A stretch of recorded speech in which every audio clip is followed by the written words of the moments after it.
অঙ্কটা হলো দুটি সংখ্যা, একটা হলো 108, তারপরেরটা হলো 60। দুটো সংখ্যা আছে, তাদের মধ্যে লসাগু দিয়েছে 540কে।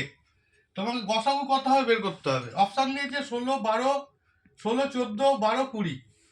এই অঙ্কগুলো ক্ষেত্রে সেম আগের ভিডিওতে যে ফর্মুলাটা ব্যবহার করেছিলাম।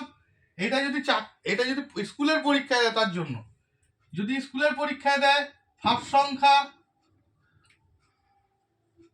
সংখ্যা ইন্টু সেকেন্ড সংখ্যা ইকুয়ালস টু লসাগু ইন্টু গসাগু। এটা যদি স্কুলের পরীক্ষায় দেয়, তার জন্য। বা ফার্স্ট সংখ্যা বলে দিয়েছে 108, সেকেন্ড সংখ্যা বলে দিয়েছে 60, লসাগু বলেছে 540, গসাগুটাকে এক্স ধরে নিলাম। বা 108 ইন্টু 60 বাই 540টাকে এদিকে নিয়ে আসলাম, ভাগ হয়ে যাবে, ওখানে গুণ আকারে ছিল, ইকুয়ালস টু এক্স। এই শূন্য কাটা, 6 দিয়ে 54কে কাটলে 6 নং 54, 9 দিয়ে এটাকে কাটলে 12।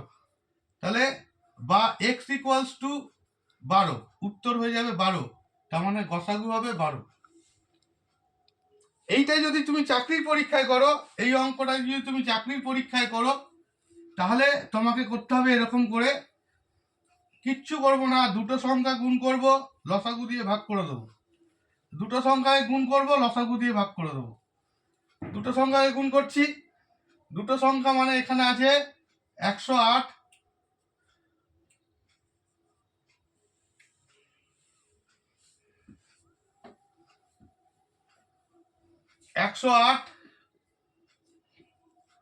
আর একটা সংখ্যা আছে 60, আর লসাগু দিয়েছে 540। একই নিয়ম, 0 কাটা, 6 দিয়ে কাটলাম 9 দিয়ে কাটলে 12, উত্তর হয়ে যাবে 12। 3 সেকেন্ডের মতো অঙ্ক হয়ে যাবে।